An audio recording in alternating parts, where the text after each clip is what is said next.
Welcome to the Global Sunday News. Today we're bringing you a special report on South Africa. Reporting for the Global Sunday News, I'm Kenneth Ludden.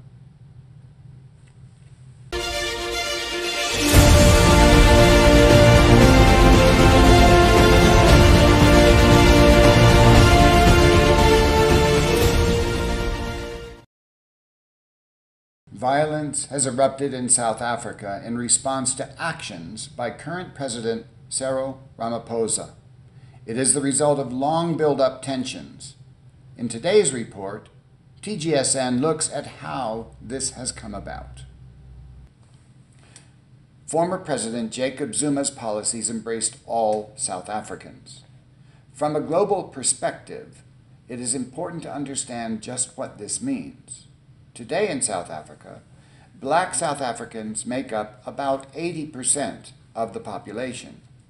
White South Africans make up 9.1%, colored South Africans make up 8.9%, and Indian South Africans make up 2.5%.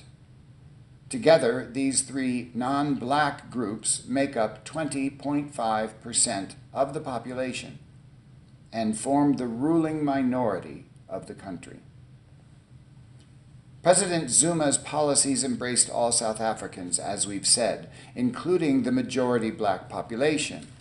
As a result, living conditions improved. He made progress against hunger, homelessness, access to medicines, and improved conditions in general. He initiated a government initiative to construct thousands of free homes in townships so the poor had a roof over their head. Zuma resigned February 14, 2018, in a scandal, and Ramaphosa, who filled the remainder of his term, was then re-elected in 2019 and has served 3 years of his current 5-year term.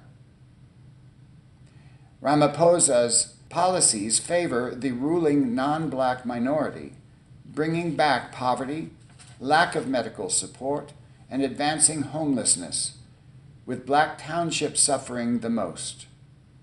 The unemployment rate topped 80% among blacks, while it is only 30% among the general population, because no jobs were available, particularly to black citizens.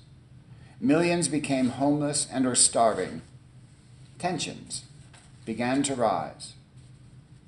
In 2020, Ramaphosa imposed erratic and disorganized COVID lockdowns to suppress unrest. Police deployed water cannons against the poor and homeless, claiming to cleanse them of the virus, and used beatings to instill fear into the poor and homeless.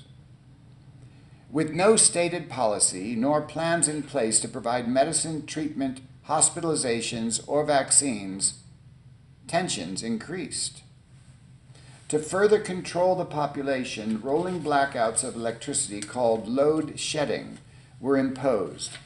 Impacted areas were announced 2 days in advance so individuals could arrange for generators. However, the average black South African in a state of institutionalized poverty and perpetual hunger had no means to acquire generators nor the fuel to run them. A bad situation for the majority black population became desperate. People were starving and dying of COVID with nowhere to turn. This institutional blindness to the needs of the many, yet again, increased tensions. Then on July 7th, the Ramaphosa Justice Department sentenced former President Zuma to 15 months in prison for contempt of court. This because they demanded papers he did not have, so he was unable to provide. The response to this imprisonment was immediate and fierce, erupting in protests. These protests were angry and loud, but peaceful and nonviolent. Mothers with starving and sick families, babies on their backs, were forced to resort to theft to get needed medicine and food. In response, Ramaphosa went on national television and called the demonstrations a national threat. He implored owners of guns to step up. He called for war.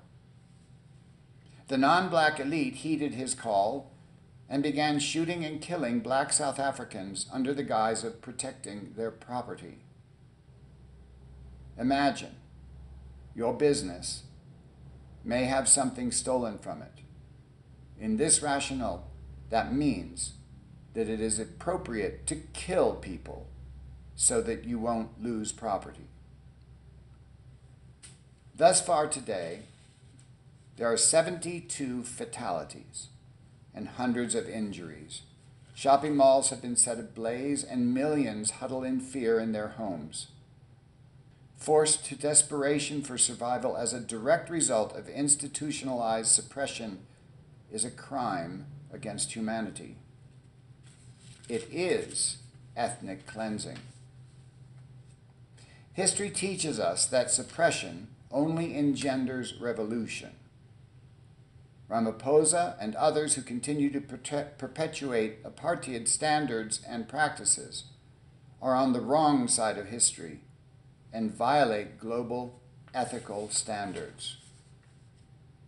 We at GSN will continue to update our global followers about what is unfolding in the coming weeks and months. Let us all find respect for each other, and let us all find brotherhood as human beings. Thank you for watching TGSN. I'm Kenneth Ludden. We will continue to bring you updates from around the world.